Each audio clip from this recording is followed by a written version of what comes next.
Hello everyone, welcome to the online platform of Kotal IAS Academy. My name is Anil Kumar और आज हम एक नया टॉपिक शुरू करने जा रहे हैं। पिछली दो क्लासों में हमने बेसिक्स देखा था और आज हमारा जो पहला टॉपिक है टाइम एंड टेंस हम डिस्कस करने वाले हैं आज की क्लास में। तो चलिए शुरू करते हैं। अभी तक आपने टाइम और टेंस आपके लिए नया होगा, एक टाइम और टेंस दोनों में डिफरेंस करना, लेकिन टेंस आप सब लोगों ने पढ़ा होगा, चाहे आपने 9th में 10th में 11th 12th में सब लोग हम टेंस पढ़ते हैं, लेकिन वहाँ हमारा टेंस जो पढ़ने का जो पर्पज रहता है वो रहता है ट्रांसलेशन करना। लेकिन अभी जो हम टेंस पढ़ने वाले हैं वो कॉम्पिटिटिव एग्जाम्स के लिए पढ़ने वाले हैं और जहाँ पे हमें एरर निकालने हैं, क्वेश्चन सॉल्व करने हैं, एरर डिटेक्शन के और सेंटेंस करेक्शन के। तो चलिए देखते हैं, बेसिक से शुरू करते हैं टेंस को। तो दो चीज़ें होती हैं,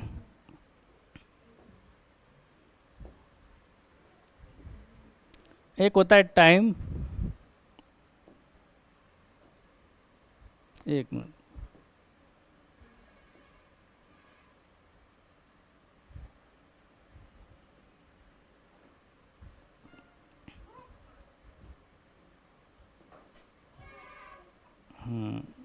यस, चलिए चलिए इसको मिटाते हैं।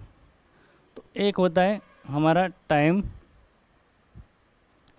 एक है टेंस। एक है हमारा टाइम और एक है हमारा टेंस। तो टाइम तो हम जानते हैं, टाइम का मतलब क्या होता है, समय होता है जो रियल, जो इसका रियल टाइम होता है, प्रेजेंट पास्ट और फ्यूचर।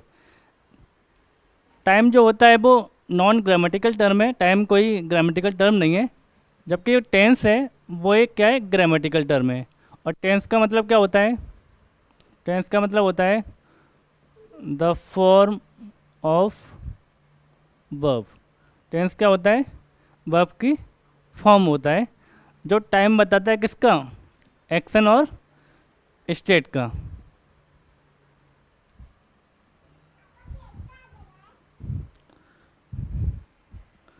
तो टाइम का मतलब समय और टेंस का मतलब वर्ब की फॉर्म, फॉर्म ऑफ वर्ब। अब वर्ब की जो फॉर्म होती है वो हमारी कितनी होती हैं,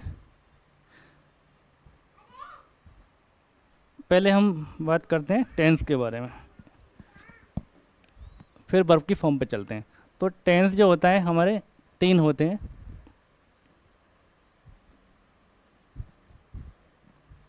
एक हो गया हमारा पास्ट, जो इस समय चल रहा है वो प्रेजेंट, और जो आगे आएगा वो फ्यूचर। और प्रत्येक टेंस की चार फॉर्म होती हैं। कौन कौन सी, वो होती है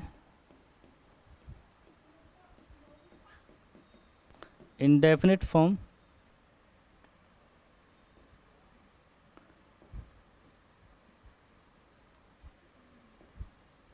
इंडेफिनिट या इसको सिंपल भी बोलते हैं। दूसरी होती है हमारे पास कंटिन्यूअस,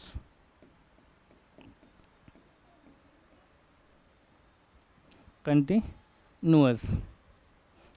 और तीसरी फॉर्म हमारी होगी परफेक्ट, और चौथी फॉर्म होगी हमारी परफेक्ट कंटिन्यूअस, परफेक्ट कंटिन्यूअस। अब इन सारी फॉर्म में क्या डिफरेंस होता है हम वो देखते हैं। कंटिन्यूअस का मतलब क्या होता है, कंटिन्यूअस का मतलब होता है प्रोग्रेसिव एक्शंस या ऑनगोइंग एक्शंस। ऑनगोइंग एक्शंस, और क्या बोल सकते हैं इनको हम, प्रोग्रेसिव एक्शन बोल सकते हैं।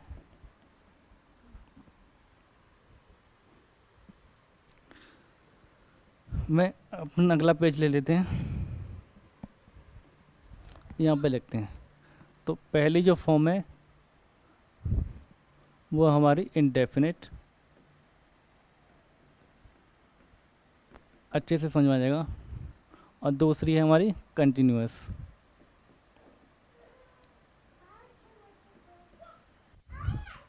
तो हम बात करते हैं पहले कंटिन्यूअस की। तो कंटिन्यूअस जो होती है, कोई एक्शन जिस समय चल रही होती है, कंटिन्यूटी में होती है, उसको बोलते हैं कंटिन्यूअस एक्शन, या इनको क्या बोल सकते हैं, ऑन गोइंग एक्शन। सिंपल बात करें तो कोई एक्शन कंटिन्यूटी में अभी जारी है तो वो कौन हो गया, कंटिन्यूअस हो गया। और इसको और क्या बोल सकते हैं हम, ये क्या होती हैं, ऑन गोइंग एक्शंस। क्या होती हैं, ऑन गोइंग एक्शंस हो सकती हैं, होती हैं। और ये कैसी होती हैं, टेम्पोररी होती हैं। कैसी होती हैं, टेम्पोररी होती हैं,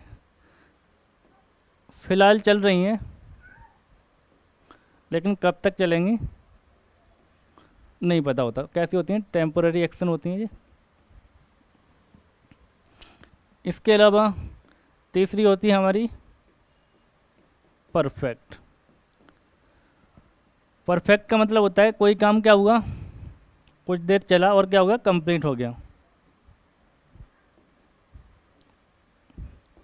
कोई एक्शन कुछ देर चली और क्या हो गई, कंप्लीट हो गई। जिसमें काम क्या हो जाता है, कंप्लीट हो जाती है, एक्शन कंप्लीट हो चुकी है, अभी रिसेंट में कंप्लीट हुई है तो उसको प्रेजेंट परफेक्ट बोलेंगे, और पास्ट में कंप्लीट हुई तो पास्ट परफेक्ट बोले जाते हैं। इसके अलावा परफेक्ट कंटिन्यूअस। परफेक्ट कंटिन्यूअस में क्या होता है, कोई एक्शन स्टार्ट हुई एक और अभी तक चल रही है, किसी टाइम पर पास्ट में स्टार्ट हुई और अभी चल रही है। तो इसमें हमको क्या पता होता है, स्टार्टिंग पॉइंट पता होता है। क्या पता होता है, स्टार्टिंग पॉइंट पता होता है कि कोई एक्शन स्टार्ट कब हुई थी, ये बात हमको पता होती है। लेकिन सिंपल कंटिन्यूअस में हमको ये नहीं पता होता कि एक्शन कब से चल रही है, स्टार्ट कब हुई थी, इसके बारे में कोई इन्फॉर्मेशन नहीं होती। लेकिन परफेक्ट कंटिन्यूअस में हमारे पास ये इन्फॉर्मेशन होती है कि कोई एक्शन कब स्टार्ट हुई थी। और परफेक्ट जिसमें क्या होता है, काम कंप्लीट हो चुका होता है, उसको बोलते हैं परफेक्ट। अब जिस एक्शन के बारे में कुछ नहीं कहा जाए किस समय चल रही है या कंप्लीट हो गई, तो उसको बोलते हैं इनडेफिनिट एक्शन। इसको क्या बोलते हैं, इनडेफिनिट। तो ये हमारी एक्शन होती हैं, हमारी टेंस होते हैं तीन, प्रेजेंट, पास्ट और फ्यूचर। और प्रत्येक टेंस की चार फॉर्म होती है, इनडेफिनिट, कंटिन्यूअस, परफेक्ट और परफेक्ट कंटिन्यूअस। अब चलते हैं आगे।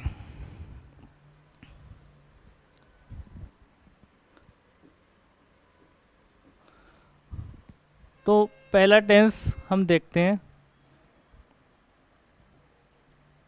Present indefinite.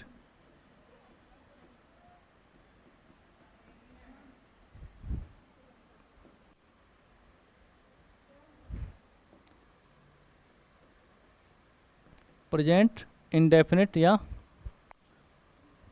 Simple. Present indefinite या सिंपल। तो इसका यूज कहाँ होता है, तो इसका यूसेजेस कहाँ होते हैं,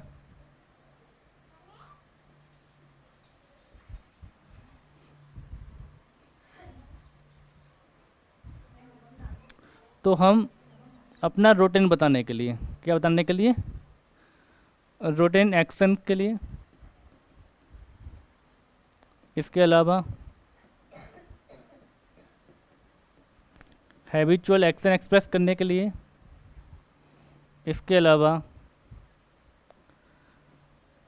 यूनिवर्सल ट्रुथ हो गई आपकी, या इन और या जनरल ट्रुथ।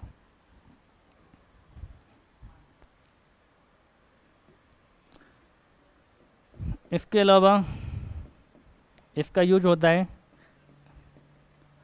इन टाइम और कंडीशनल क्लॉज में इन प्लेस ऑफ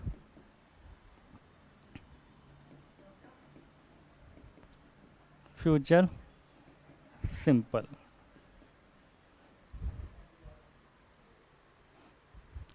तो हम कहाँ यूज करेंगे, रूटीन बताने के लिए, अपना रूटीन बताना है, डेली ऐसी एक्शंस जो डेली दोहराई जाती हैं जीवन में, तो रूटीन के लिए हम प्रेजेंट सिंपल का यूज करेंगे। हैबिचुअल एक्शंस के लिए, जो आदतें हैं हमारी, उसके लिए यूनिवर्सल ट्रुथ या जनरल ट्रुथ को एक्सप्रेस करने के लिए। इसके अलावा प्रेजेंट टाइम क्लॉज और कंडीशनल क्लॉज में फ्यूचर इंडेफिनिट को एक्सप्रेस करने के लिए सिंपल प्रेजेंट का यूज किया जाता है। तो इन एक्शंस को एक्सप्रेस करने के लिए हम इसका यूज करते हैं। अब बात करेंगे इसके स्ट्रक्चर की। तो स्ट्रक्चर क्या होता है, तो प्रेजेंट सिंपल में होता क्या है, सब्जेक्ट प्लस B1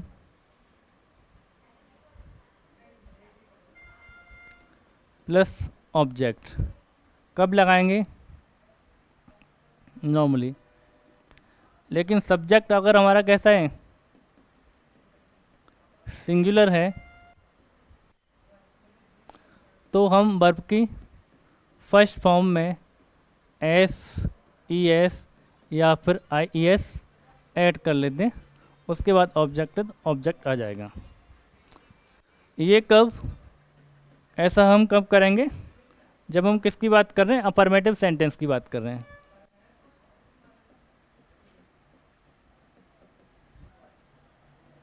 किसकी बात कर रहे हैं, अफर्मेटिव सेंटेंस की बात कर रहे हैं तब।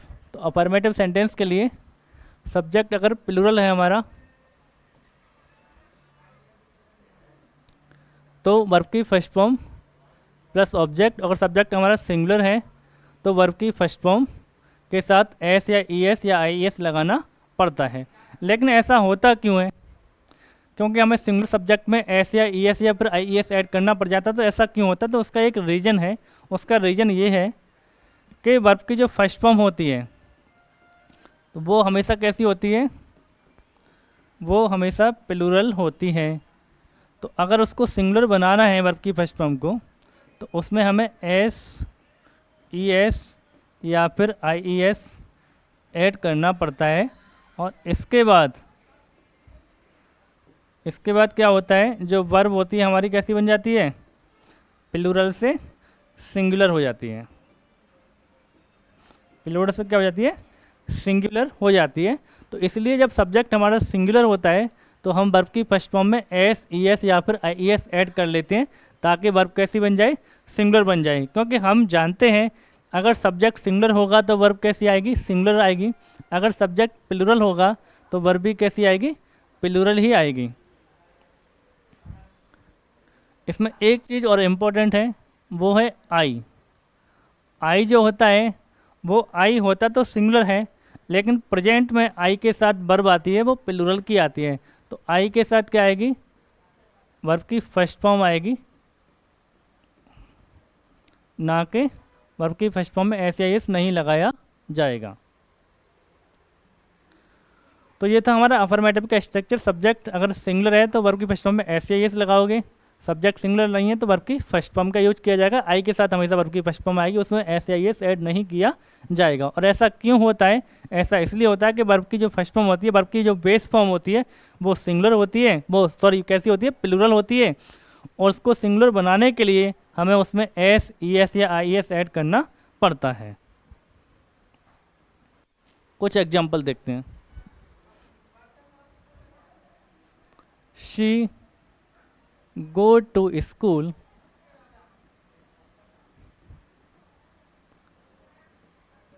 every day.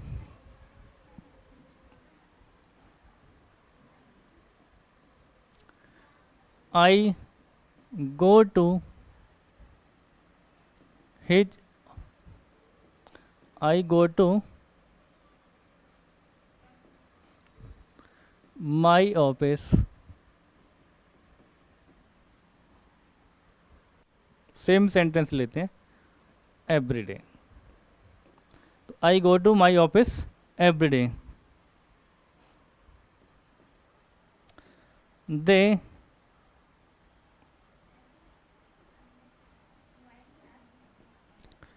Usually play cricket on Sunday.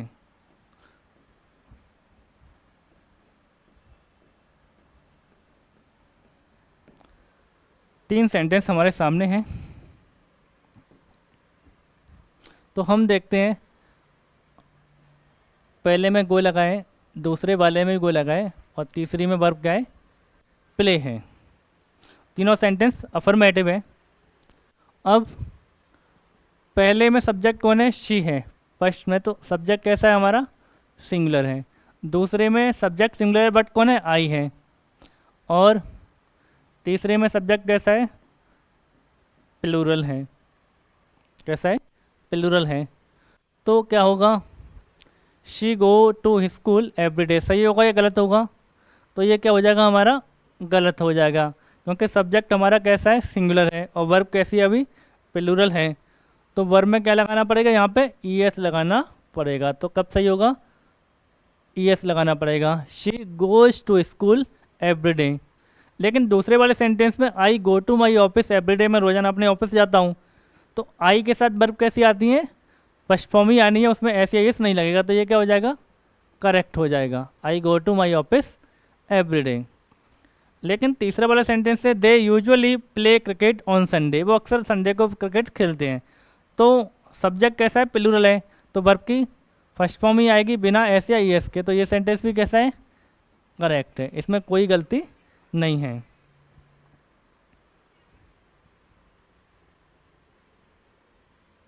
चलिए, ये तो थी अफर्मेटिव सेंटेंस की बात। मान लो कि सेंटेंस कैसा हो, नेगेटिव हो। सेंटेंस कैसा हो, नेगेटिव हो। तो नेगेटिव सेंटेंस में क्या करेंगे, अगर सेंटेंस अफर्मेटिव है तो मेन वर्ब से काम चल जाता है, और मेन वर्ब से काम सिर्फ दो ही टेंस में चलता है, प्रेजेंट सिंपल या फिर पास्ट का सिंपल। अब नेगेटिव के लिए क्या चाहिए, नॉट लगेगा। नॉट किसके साथ लगेगा, हेल्पिंग वर्ब के साथ लगेगा। तो इसमें क्या होता है, तो इसमें डू या डज, उसके बाद लगाते हैं हम नॉट, और उसके बाद हमेशा क्या आएगी, वर्ब की फर्स्ट फॉर्म आएगी, उसके बाद ऑब्जेक्ट आना है, जैसे आता है वैसे ही आएगा। तो डू या डज के बाद नॉट, और नॉट के बाद वर्ब की फर्स्ट फॉर्म का यूज होगा। अब डू कब लगाओगे, डू आप तब लगाओगे जब सब्जेक्ट कैसा है, सब्जेक्ट हमारा प्लूरल है और या आई है। आई के साथ भी क्या आएगा, वर्ब डू आएगा। और डज किसके साथ लगेगा, जब सब्जेक्ट हमारा कैसा है, सिंगुलर है, तो हम क्या लगाएंगे, डज लगाएंगे। और डू या डज लग गया तो हमेशा वर्ब की फर्स्ट फॉर्म आएगी, सब्जेक्ट सिंगुलर हो या प्लूरल हो उससे कोई फर्क नहीं पड़ता। ठीक है। अब एक थोड़ा सा एक आपके लिए एक और अंडरस्टैंडिंग अच्छा करने के लिए चार्ट बना देते हैं। जैसे प्रोनाउन की बात करें तो आई और वी, यू और दे, और एक तरह मान लो किसी व्यक्ति का नेम है, ही है, शी है और इट है। इन सबके साथ वर्ब कैसी आएगी, सिंगुलर आएगी। और आई, वी, यू और दे, इनके साथ वर्ब कैसी आएगी, प्लूरल आएगी। कैसी आएगी वर्ब, प्लूरल आएगी। तो कोई कन्फ्यूजन बिल्कुल नहीं होगा। जिनको बिल्कुल थोड़ी सी दिक्कत होती है तो ऐसे इसको कर सकते हैं। तो आई, वी, यू, दे के साथ वर्ब कैसी आएगी, प्लूरल। किसी व्यक्ति का नाम है या ही, शी और इट के साथ वर्ब कैसी आएगी, सिंगुलर आएगी। चलिए, तो नेगेटिव में डू या डज प्लस वर्ब की फर्स्ट फॉर्म आएगी। जैसे शी डू या डज नॉट ड्रिंक मिल्क। एक सेंटेंस हमारा ये गया। दूसरा सेंटेंस में लिखता हूँ मैं, ही डू या डज नॉट प्ले चेस। तीसरा सेंटेंस लेते हैं।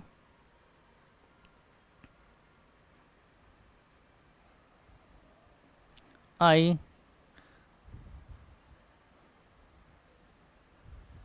गो या goes to Agra every year.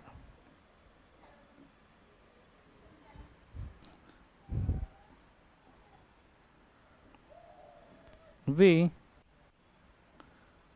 Do या डज नॉट लाइक मैथ्स। ये हमारा 4 वाला हो गया।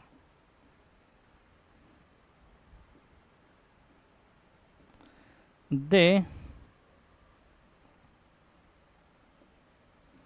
डू नॉट रीड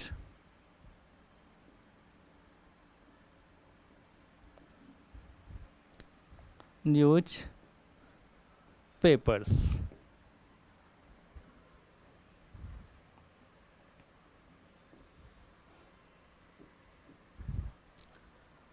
तो शी डू या डज नॉट ड्रिंक मिल्क, तो यहाँ पर डू लगाया जाए या डज लगाया जाए। वर्ब की कौन है, फर्स्ट फॉर्म है, फर्स्ट फॉर्म आई है। तो सब्जेक्ट कैसा है हमारा, सिंगुलर है, तो सिंगुलर है तो कौन आएगा, डज आएगा, डू नहीं आएगा। तो she does not drink milk, he do या डज नॉट प्ले चेस। तो यहाँ पे कैसा है सब्जेक्ट, यहाँ भी कैसा है सिंगुलर है, तो क्या आएगा, यहाँ भी डज आएगा। और डज लग गया तो यहाँ पे वर्ब में वर्ब की हमेशा फर्स्ट फॉर्म ही रहेगी। अब आई होता सिंगुलर है, तो आई के साथ भी क्या आएगा, वर्ब प्लूरल की आती है तो गो आएगा, गोज नहीं आएगा। बी डू या डज नॉट लाइक मैथ्स, तो बी कैसा है, प्लूरल है, तो डू आएगा यहाँ पे, डज नहीं आएगा। और दे कैसा है, दे प्लूरल है, तो दे के साथ में भी क्या आएगा, डू आएगा। डू नॉट रीड न्यूज़पेपर्स, तो दे डू नॉट रीड न्यूज़पेपर्स। तो ये कैसा है हमारा, करेक्ट है। तो सिंगुलर सब्जेक्ट के साथ वर्ब में ऐसे ऐसे लगाओगे, प्लूरल के साथ वर्ब की फर्स्ट फॉर्म का यूज होता है। तो ये तो इंटरोगेटिव सेंटेंस की बात थी और नेगेटिव की बात थी। अब बात करते हैं इंटरोगेटिव सेंटेंस की।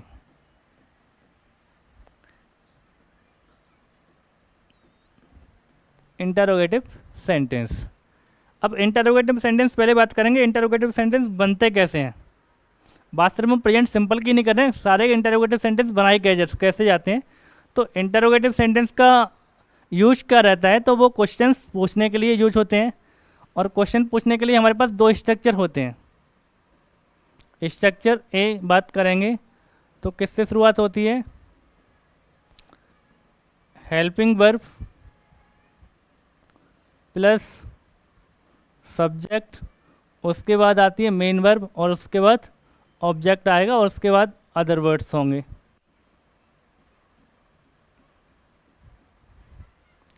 और दूसरा स्ट्रक्चर होता है हमारा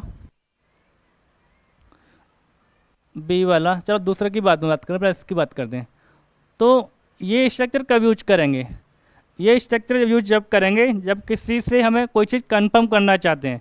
मान लो कोई व्यक्ति मेरे सामने बैठा है और मुझे ऐसा लग रहा है कि वो एक टीचर है, लेकिन मुझे कंफर्म नहीं है ये बात कि वो टीचर है कि नहीं है, तो मैं उससे कंफर्म करना चाहता हूँ। तो मैं उससे पूछूंगा क्या आप पढ़ाते हो, तो यहाँ पे तो मैं पूछूंगा do you teach, do you teach.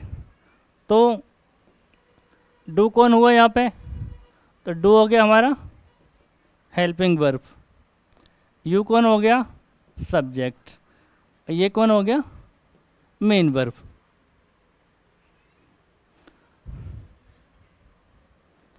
इसके अलावा डज सी टीच मैथ्स,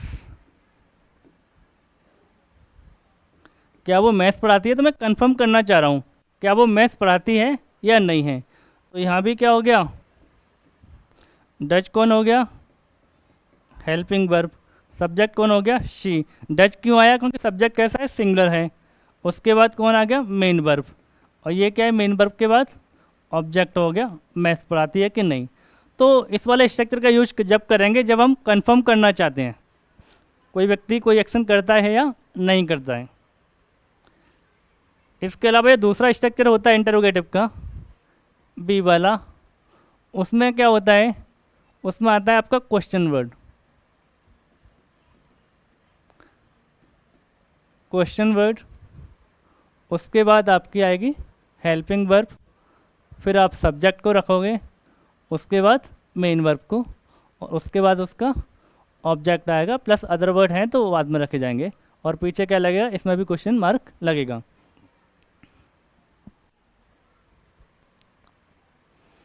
अब मैंने किसी व्यक्ति से पूछा डू यू टीच, क्या आप पढ़ाते हो, तो उसने बोला उसके दो आंसर हो सकते हैं, यस या नो। बट मुझे ये इस व्यक्ति के बारे में पता है कि वो मैथ्स वो पढ़ाता है, लेकिन मुझे ये नहीं पता था वो क्या पढ़ाता है। तो मैं क्या पूछूंगा उससे, सब्जेक्ट के बारे में पूछूंगा, what do you teach, what do you teach. When do you go to your office। मुझे ये बात पता है कि कोई व्यक्ति ऑफिस जाता है, लेकिन कितने बजे जाता है ये बात नहीं पता, तो मैं पूछूंगा when do you go to office। तो यहाँ पर किसी चीज़ के बारे में पूछा मैंने, उसको सब्जेक्ट के बारे में पूछा तो वर्ड लगाया। हेल्पिंग वर्ब कहाँ है, ये रही। ये कौन है, सब्जेक्ट।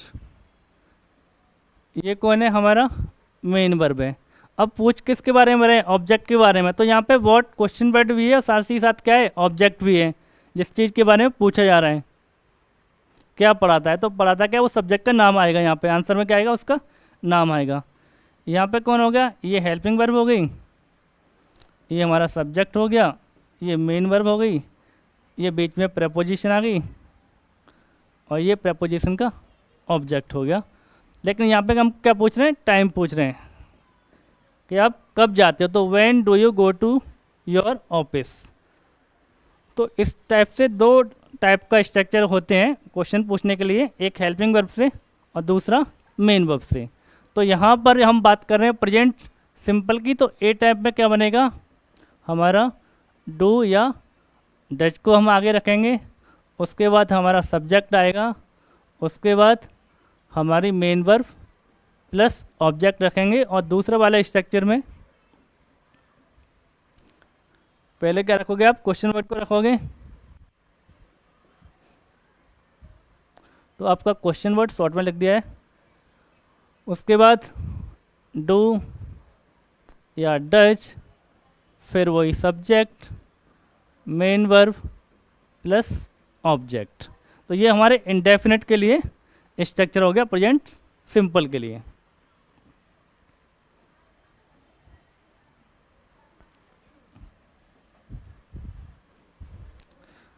अब क्वेश्चन वर्ड के बारे में बात कर लेते हैं। व्हाट, व्हाट का यूज होता है किसके लिए, जब किसी थिंग्स के बारे में पूछना है।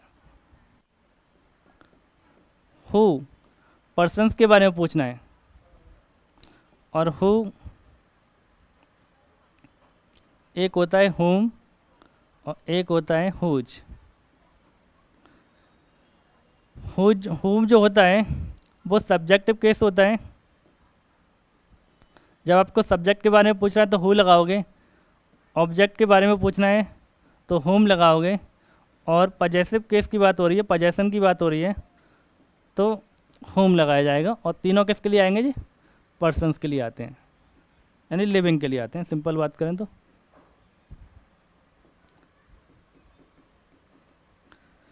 लिविंग थिंग्स के लिए आते हैं।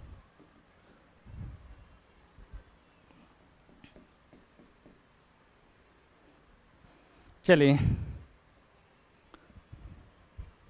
जैसे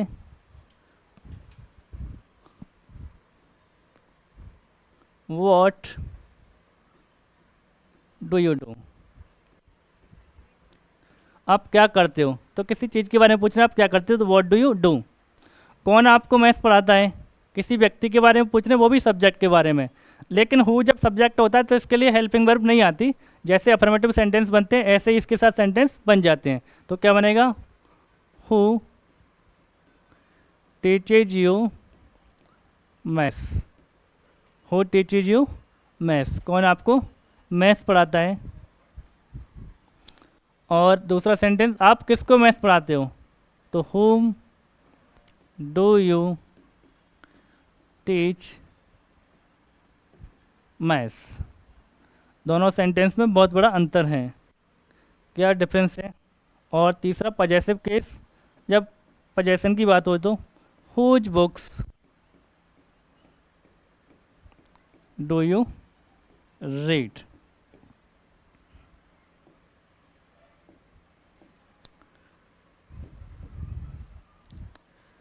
तो ये तो हो गया किसी चीज़ के बारे में पूछ रहे हैं, नॉन लिविंग चीज़ के बारे में पूछ रहे हैं, व्हाट डू यू डू, आप क्या करते हो। व्यक्ति के बारे में पूछ रहे हैं तो यहाँ पे सब्जेक्ट कौन है, हु टीचेज यू मैथ्स, तो सब्जेक्ट कौन है जिसके बारे में पूछ रहे हैं, ये कौन हो गया मेन वर्ब, ये कौन हो गया ऑब्जेक्ट, और ये इसका दूसरा वाला ऑब्जेक्ट हो गया। इसको बोलते हैं डायरेक्ट ऑब्जेक्ट, और ये हो गया इनडायरेक्ट ऑब्जेक्ट जो हमने कल की क्लास में आपको समझाया था। अब इस वाले सेंटेंस में देखें तो देखो हेल्पिंग वर्ब हमारी ये है, और सब्जेक्ट कौन है, सब्जेक्ट हमारा यू है यहाँ पे, और मेन वर्ब ये रही, एक इसका ऑब्जेक्ट ये रहा डायरेक्ट वाला, और दूसरे ऑब्जेक्ट के बारे में पूछ रहे हैं कि आप किसको पढ़ाते हो, इनडायरेक्ट ऑब्जेक्ट के बारे में। तो ये भी क्या है, यहाँ पे ऑब्जेक्ट है, तो हुम ऑब्जेक्टिव केस में आएगा, यहाँ पे हु नहीं आ सकता, यहाँ पे हुम आएगा, क्योंकि हम उस व्यक्ति के बारे में पूछ रहे हैं जिसको यू पढ़ाता है, ना कि उस व्यक्ति के बारे में पूछ रहे हैं, ना कि यू के बारे में बात कर रहे हैं। हम बात कर रहे हैं आप किसको पढ़ाते हो, तो यू यहाँ पे पढ़ाने वाला टीचर कौन होगा, यू होगा। स्टूडेंट कौन होगा, जिस व्यक्ति के बारे में जानना चाह रहे हैं। अब इस वाले सेंटेंस में टीचर कौन होगा, टीचर वो है जिसके बारे में हम जानना चाह रहे हैं, वो कौन हो गया, ये हो गया टीचर। और पढ़ने वाला विद्यार्थी कौन है, स्टूडेंट कौन है, यहाँ पे यू है, लेकिन यहाँ पे ये स्टूडेंट है और टीचर कौन है, ये है। तो ऑब्जेक्ट के लिए क्या आएगा, ऑब्जेक्टिव केस हुम होगा, और ये पजेसिव केस किसकी बुक्स पढ़ते हो, तो हुज क्या हो गया, ये पजेशन के लिए आया है, तो ये पजेसिव केस में आया है, तो हुम होता है। तीनों आते हैं किसके लिए, लिविंग के लिए आते हैं, नॉन लिविंग के लिए यूज नहीं होंगे। इसके अलावा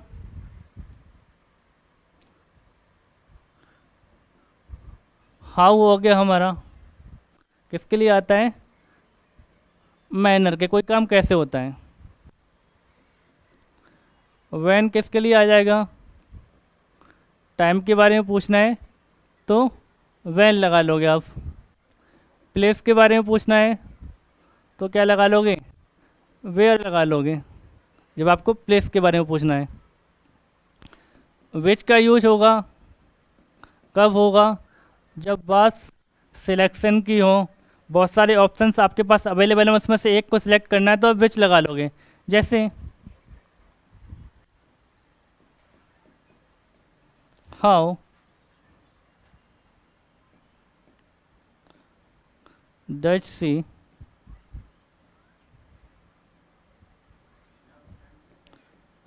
solve this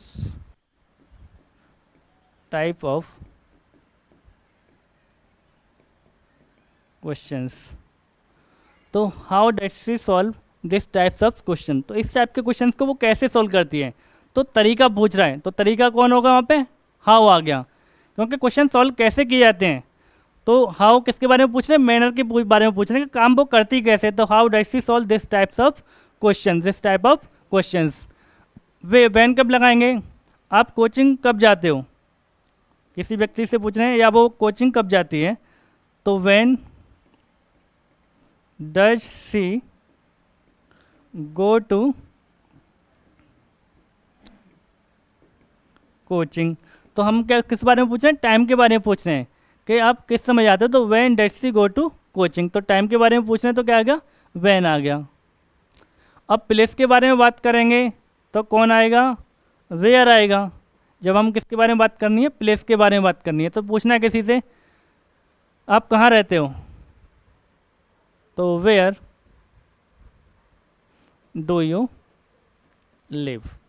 तो वेयर डू यू लिव, तो अब किसके बारे में पूछना जानकारी ले रहे हैं हम, प्लेस के बारे में जानना चाहते हैं कि आप रहते कहाँ हो, तो वेयर आएगा, वेयर डू यू लिव। और एक बच्चा है, उससे पूछना कौन सी क्लास में पढ़ते हो। स्कूल में तो बहुत सारी क्लासेस होती हैं, आप कौन सी क्लास में पढ़ते हो, तो सिलेक्शन की बात हो रही है। जब बहुत सारे ऑप्शंस अवेलेबल हैं तो हम पूछ रहे हैं कौन सी क्लास में पढ़ते हो, तो विच क्लास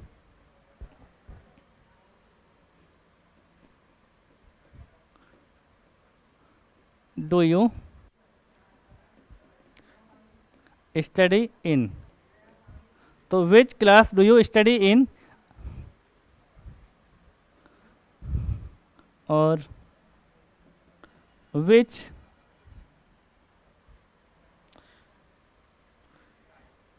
बुक या which newspaper do you read.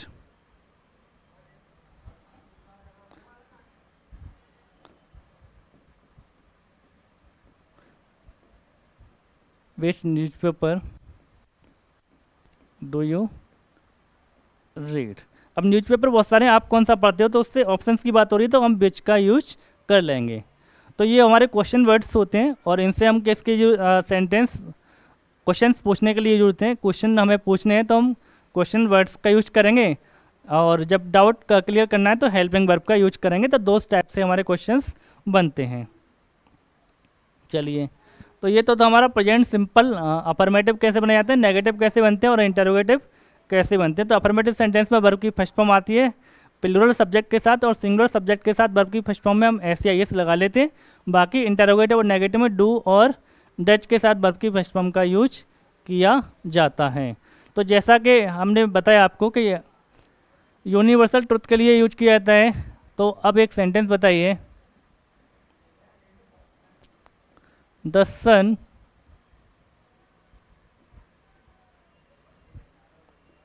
एक सेंटेंस है, the sun is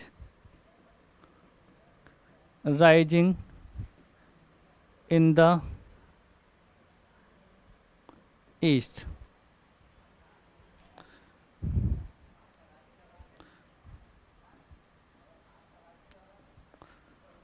The water is boiling at 100 degree Celsius. तो दो क्वेश्चन हमारे सामने हैं, क्या ये दोनों क्वेश्चन सही हैं या गलत हैं। तो हम देखते हैं, the sun is rising in the east, सूरज पूरब से निकलता है। तो पूरब से निकलता, तो ये क्या हो गई, ये एक यूनिवर्सल ट्रुथ हो गई, जनरल फैक्ट हो गया। तो किस में बनेगा, हमेशा प्रेजेंट सिंपल में बनेगा, कंटिन्यूस में नहीं रह पाएगा। तो ये क्या हो जाएगा, हमारा सेंटेंस रॉन्ग हो जाएगा। तो हमें क्या करना पड़ेगा, सिंपल फॉर्म लगाएंगे। सिंपल फॉर्म लगाएंगे तो सन क्या है, सिंगुलर है, तो क्या होगा, sun rises in the east होगा। ऐसे ही अब सेकंड वाले की तरफ देखते हैं, तो द वाटर इज, एक मिनट इसके साथ, हाँ, water is boiling at 100 degree Celsius, दा की आवश्यकता नहीं है। तो यहाँ पे क्या होगा, हाँ, तो यहाँ पे हम देख रहे हैं कि कंटिन्यूस फॉर्म में अभी टेंस है, लेकिन ये भी क्या है, एक यूनिवर्सल ट्रुथ है, साइंटिफिक फैक्ट है कि जो पानी होता है वो 100 डिग्री सेल्सियस पर क्या हो जाता है, बॉयल होने लगता है, बॉयल होता है। तो ये भी क्या है, कंटिन्यूस फॉर्म में नहीं रह पाएगा। कंटिन्यूस फॉर्म में नहीं रह पाएगा तो किस में जाएगा, इंडेफिनिट फॉर्म में जाएगा। तो क्या होगा, water boils at 100 degree Celsius. तो ये भी किस में रहेगा, प्रेजेंट सिंपल में रहेगा, क्योंकि ये भी क्या है, यूनिवर्सल ट्रुथ है। अब पहचानेंगे कैसे कि ये हैबिचुअल एक्शन है, रूटीन है। तो इसके लिए कुछ ट्रिक होती है, कुछ वर्ड्स होते हैं जैसे कि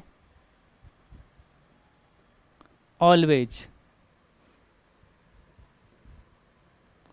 generally, often,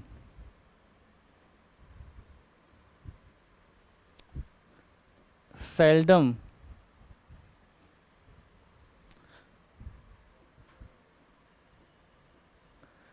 usually,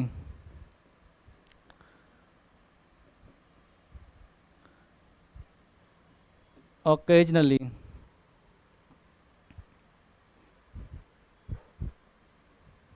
never,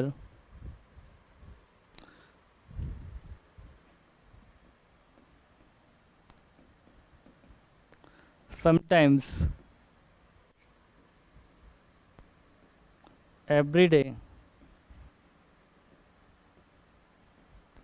every month,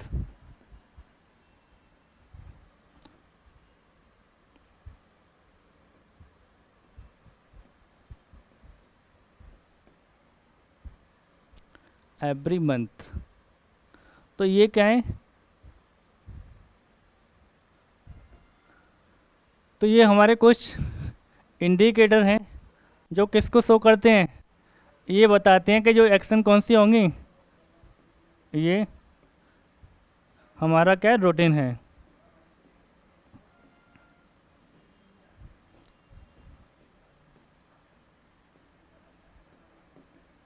routine या हैबिचुअल एक्शन है।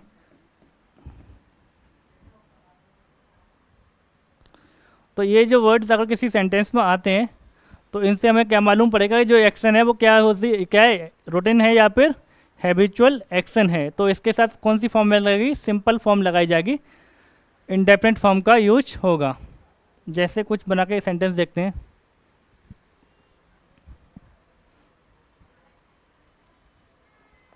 शी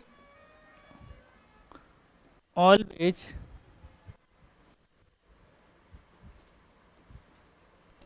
टेक्स कॉफ़ी, वो हमेशा कॉफ़ी पीती है। सी ऑलवेज टेक्स कॉफ़ी, तो वो क्या होगी? इसकी हैबिट हो गई। तो ऑलवेज हमेशा की बात है तो क्या हो गई? हैबिट शो कर रहे हैं।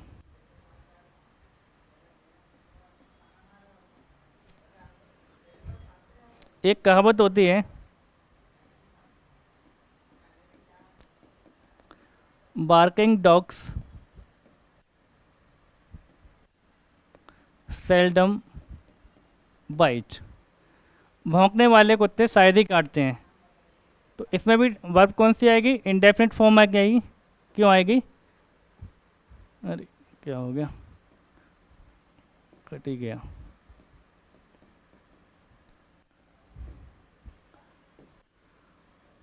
वर्किंग डॉग सेल्डम बाइट, तो सेल्डम शायद ही। तो ये भी क्या होगी? आपकी एक प्रोवर्ब है, कहावत है। इसमें भी कौन सा रहेगा? इंडेफिनिट फॉर्म रहेगा। इसके अलावा आपका रूटीन हो सकता है।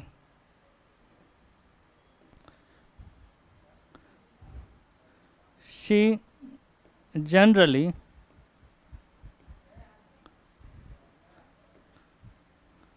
goes to market on Sunday। तो she generally goes to market on Sunday. तो जनरली का मतलब अक्सर वो कब मार्केट जाती है? संडे को मार्केट जाती है। तो ये क्या शो कर रहा है? रूटीन शो कर रहा है।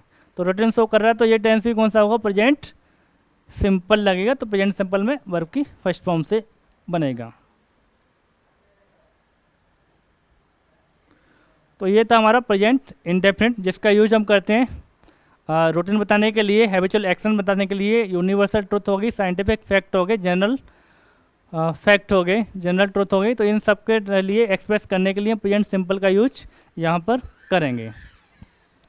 इसके बाद अपन बात करते हैं अगले टेंस की, प्रेजेंट कंटिन्यूअस। इसमें क्या होता है? कोई एक्शन प्रेजेंट में क्या है? कंटिन्यूटी में है, अभी इस समय चल रही है। कब से चल रही है ये बात हमको नहीं पता होता, कब तक चलेगी ये बात भी नहीं पता होता, तो टेम्पररी एक्शन है, लेकिन अभी क्या है, प्रोग्रेस में है। स्ट्रक्चर क्या होता है, सिंपल होता है, एच आर और एम के साथ क्या आएगा, वर्ब की फर्स्ट फॉर्म, उसमें क्या लगा लेंगे, आई एन जी लगा ली जाएगी, जिसमें इच का यूज कहाँ होगा, तो इच का यूज कब करेंगे, जब सब्जेक्ट हमारा कैसा होगा, सब्जेक्ट सिंगुलर होगा। आर का यूज कब करेंगे, जब सब्जेक्ट कैसा होगा, प्लूरल होगा। और आई का यूज, एम का यूज किसके साथ होगा, एम का यूज आई के साथ होगा। जैसे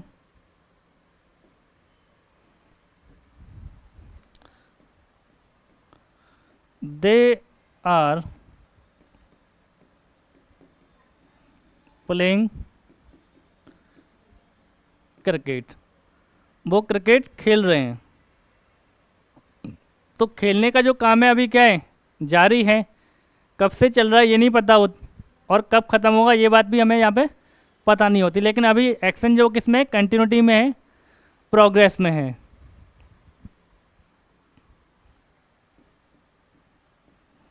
आई एम टीचिंग यू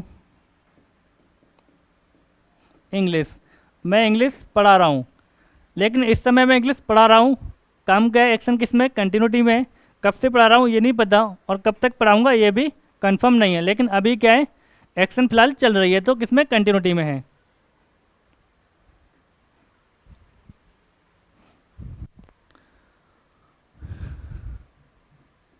तो इसके लिए कुछ वर्ड्स होते हैं एट प्रेजेंट, जो दिखाते हैं टेम्पररी एक्शन को।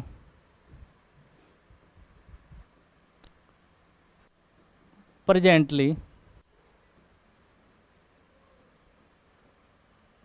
करेंटली, नाउ हो गया। तो ये कुछ ऐसे इंडिकेटर हैं जिससे हमें पता चलता है कोई एक्शन कंटिन्यूटी में होगी। करेंटली हो गया, नाउ हो गया, एट प्रेजेंट, प्रेजेंटली हो गया, एट द मोमेंट हो गया।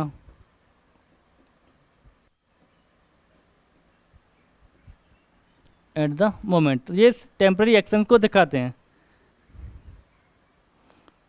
जैसे what do you do now, ये एक सेंटेंस है, what do you do now. तो अब बात कब की हो रही है, सिर्फ अभी की हो रही है, तो अभी की हो रही है, तो एक्शन कौन सी आएगी, परमानेंट तो आ ही नहीं पाएगी, तो कौन सी आएगी, टेम्पररी एक्शन आएगी। टेम्पररी एक्शन आएगी तो टेम्पररी एक्शन कौन सी होती है, कंटिन्यूस, तो प्रेजेंट कंटिन्यूस लगाया जाएगा, नाउ लगा हुआ है, तो डू की जगह क्या होगा, तो व्हाट आर यू डूइंग, तो what are you doing now, ये सही होगा हमारा।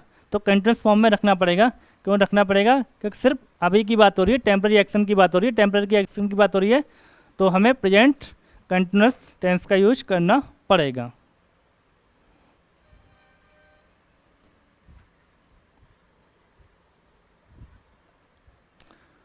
इसमें कुछ वर्ब ऐसी होती हैं जो कंटिन्यूस फॉर्म में नहीं रह सकती, जैसे कि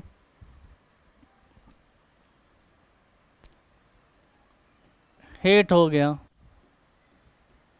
लव हो गया,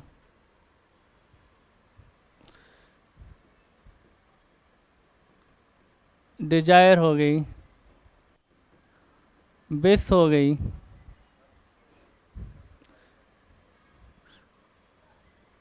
केयर हो गया,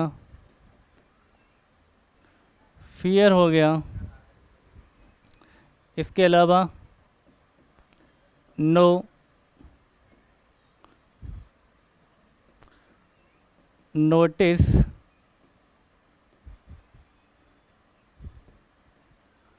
remember,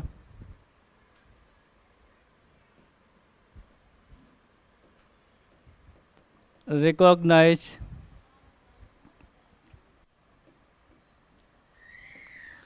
believe,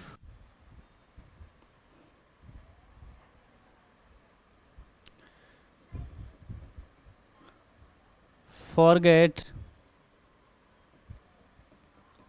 like, dislike।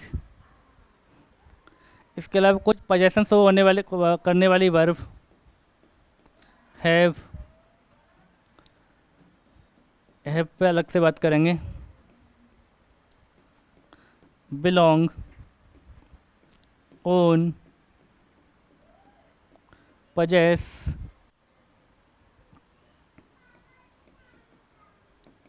Contain, consist. तो ये कुछ स्टेटिव वर्ब हैं जो कंटिन्यूस फॉर्म में नहीं रह पाती, ये स्थिति बताती हैं, तो इनका कंटिन्यूस फॉर्म नहीं बनेगा। तो हम कह सकते हैं these verbs are not used in continuous form। तो ये जो वर्ब है वो कंटिन्यूस फॉर्म में यूज नहीं होंगी, चाहे प्रेजेंट का हो, पास्ट का हो, फ्यूचर का हो या परफेक्ट कंटिन्यूस हो, किसी भी कंटिन्यूस फॉर्म में इनका यूज नहीं होगा। ठीक है, तो हेट हो गया, लव हो गया, desire, wish, care, fear, know, notice, remember, recognise, believe, disbelieve भी हो जाएगा, forget, like, dislike. Possession show करने वाली verb have, belong, own, possess, contain, consist. तो ये ऐसी वर्ब है जिन जो कंटिन्यूस फॉर्म में नहीं बनेंगी। जैसे मैं ये नहीं बोल सकता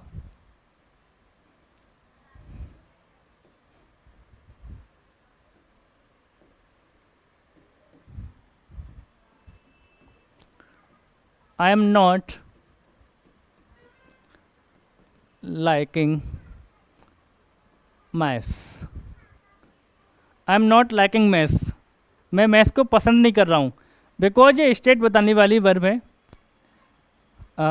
मैं ये नहीं कह सकता, टेम्पररी नहीं कह सकता कि अभी मैं मैथ्स पसंद नहीं कर रहा हूँ या फिर मैथ्स पसंद करूँगा, तो कंटिन्यूटी में नहीं रह सकती ये वर्ब। तो क्या होगा, I do not like maths. तो इसको हमें किस में रखना पड़ेगा, प्रेजेंट इंडेफिनिट में रखना पड़ेगा, कंटिन्यूस में ये सेंटेंस क्या हो जाएगा, गलत हो जाएगा। ऐसे ही वी आर या she is having two sisters, she is having two sisters. तो ये कौन सी वर्ब है, पोजेशन शो करने वाली वर्ब है, तो इसका भी कंटिन्यूस फॉर्म नहीं बनता, तो ये भी क्या होगी, गलत होगी। सही कैसे होगा, इंडेफिनिट फॉर्म में जाएगी। तो शी हैज टू सिस्टर्स, उसके पास दो बहन हैं। लेकिन हैव जो होता है इसके कई मीनिंग होते हैं। इसके एक मीनिंग तो वही होता है, किसके लिए आता है जी, पोजेशन शो करने के लिए आता है।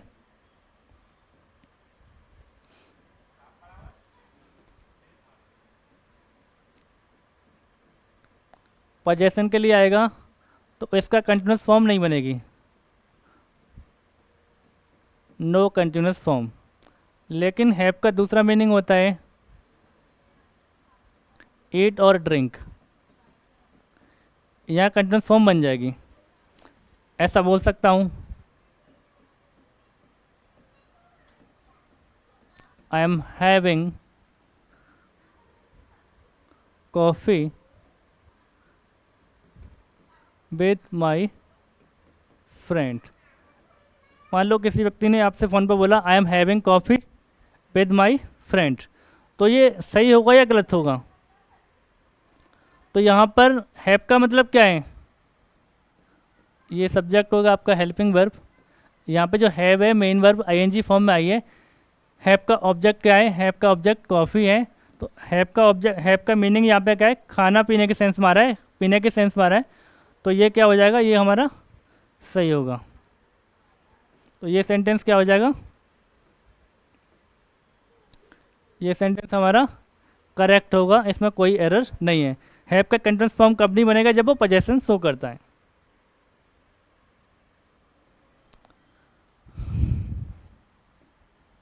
जैसे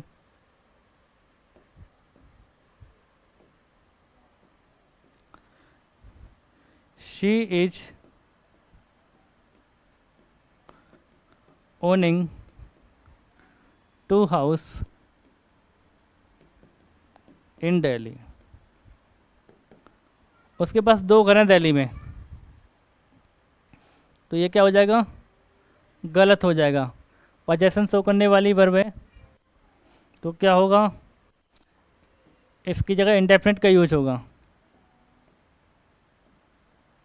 तो सी ओन्स 2 हाउसेस, इसका हाउसेस भी करना पड़ेगा क्योंकि 2 हैं, 2 हाउसेस इन दिल्ली, उसके पास दिल्ली में 2 घर हैं।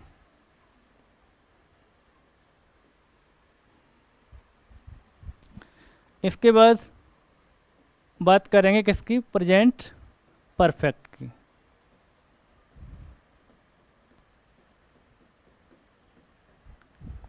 प्रेजेंट परफेक्ट क्या होता है, जिसमें एक्शन क्या हो जाती है, कंप्लीट हो चुकी होती है।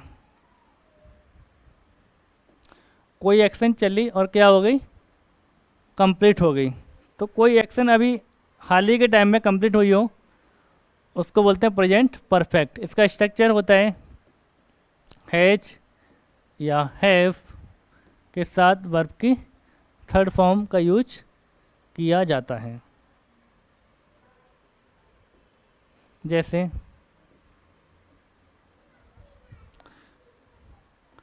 She has completed her work, उसने अपना काम पूरा कर लिया है, तो काम क्या हो गया, पूरा हो गया।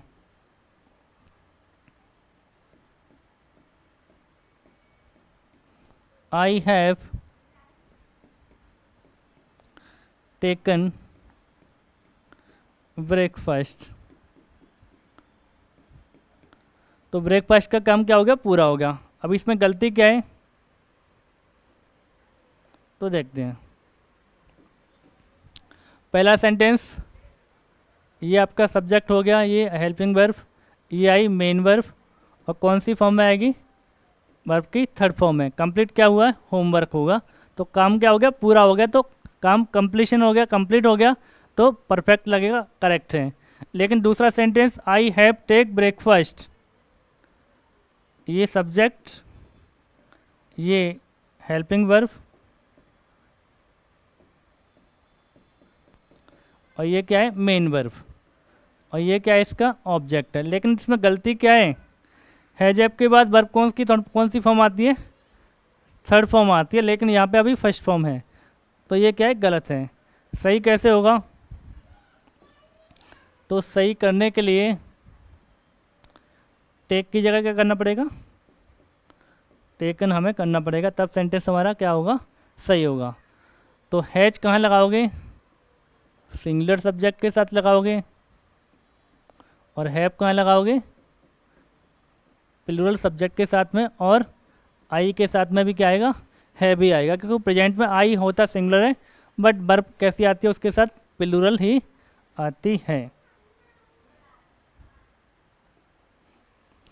अब इसको पहचानने के लिए भी कुछ इंडिकेटर होते हैं, ऑलरेडी लगाओ, रिसेंटली लगाओ, यट लगाओ, लेकिन कहाँ आता है, नेगेटिव या इंटरोगेटिव सेंटेंस में।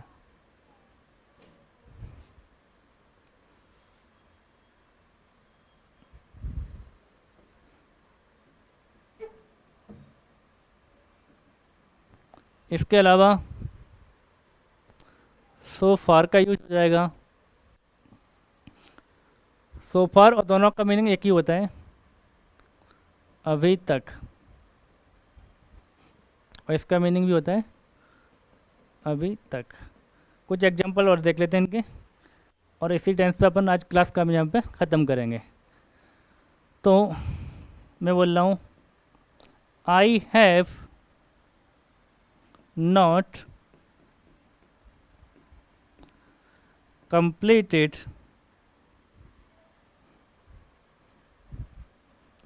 this book yet। मैंने ये बुक अभी तक ख़त्म नहीं की है, तो I have not completed this book yet। और दूसरा sentence she has written 5 books so far। She has written 5 books so far। तो ये हमारा हेल्पिंग वर्ब, मेन वर्ब था, कंप्लीट क्या नहीं हुआ, ये ऑब्जेक्ट है। और येट आया है क्योंकि सेंटेंस कैसा है, नेगेटिव है। किसके सेंस में है, अभी तक। ऐसे ही ये यहाँ पे हेल्पिंग वर्ब होगी, यहाँ पे हैज आया क्योंकि सब्जेक्ट कैसा है हमारा, सिंगुलर है। यहाँ पे हैव आया क्योंकि सब्जेक्ट आई है, आई के साथ वर्ब प्लूरल आती है, ये मेन वर्ब। और क्या, 5 बुक्स, तो 5 बुक्स क्या हो जाएगा, ऑब्जेक्ट होगा। यहाँ पे सो पा रहा है क्योंकि सेंटेंस कैसा है, अफर्मेटिव है। तो येट का यूज नेगेटिव में करेंगे। तो जब भी ये आपको वर्ड्स दिखाई देंगे तो इसका मतलब होता है काम कोई अभी हाल ही में कंप्लीट हुआ है। तो फॉर्म कौन सी आएगी, प्रेजेंट परफेक्ट की फॉर्म आएगी यहाँ पे। तो ये हमारे 3 टेंस आज हमने देखे। टेंस हमारे 3 टाइप के होते हैं, प्रेजेंट, पास्ट और फ्यूचर। और प्रत्येक टेंस की 4 फॉर्म होती हैं। इंडेफिनिट फॉर्म जो रूटीन एक्शंस हो सकती हैं, जिसके बारे में आप पता नहीं कर सकते कि वर्ब कौन सी फॉर्म, वर्ब की जो फॉर्म है उसमें एक्शन अभी हो रही है, कंप्लीट हो गई है, चल रही है, इसके बारे में कोई इन्फॉर्मेशन नहीं होती। दूसरी होती है कंटिन्यूस। कंटिन्यूस में हमको पता है होता है कि एक्शन अभी चल रही है, कंटिन्यूटी में है, टेम्पररी एक्शन होती है। तीसरी होती है परफेक्ट फॉर्म। परफेक्ट फॉर्म में क्या होता है, काम कंप्लीट हो चुका होता है। और चौथी होती है परफेक्ट कंटिन्यूस, जिसमें हमें ये पता होता है काम अभी रनिंग में है लेकिन स्टार्ट कब हुआ था, स्टार्टिंग पॉइंट हमें पता होता है। तो ये 4 फॉर्म होती हैं, जिसमें से हमने प्रेजेंट सिंपल देखा या इंडेफिनिट, प्रेजेंट कंटिन्यूस और प्रेजेंट परफेक्ट। आगे का जो टेंसेस हैं वो उनको डिस्कस करेंगे नेक्स्ट क्लास में। तो आज की क्लास में बस इतना ही, बाकी पढ़ते रहिए और वीडियो देखते रहिए। ठीक है।